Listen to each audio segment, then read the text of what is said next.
দেখা যাচ্ছে অবাধ সুষ্ঠু নির্বাচন হবে কিনা এটা সন্দেহপূর্ণ। এই জাতি এটা সন্দেহের মধ্যে আছে। এই জন্য যাতে অবাধ সুষ্ঠু নির্বাচন হয়, এই জন্য বাংলাদেশ জামাত ইসলামী সহ এদেশের ইসলামী দলগুলো তার পদ্ধতিতে নির্বাচন দাবি করেছে। আমরা পদ্ধতিতে নির্বাচন চাই, সুষ্ঠু নির্বাচন চাই, যাতে দেশের মানুষ ইসলামের পক্ষে ভোট দিতে পারে। সেই আশা প্রত্যাশা রেখেই আমি আমার বক্তব্য এখানে শেষ করছি। আসসালামু আলাইকুম।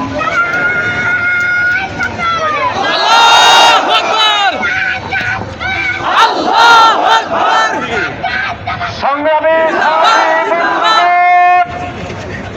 আমরা বলেছি উচ্চ এবং নিম্ন কক্ষে পেয়ার পদ্ধতি চালু করতে হবে।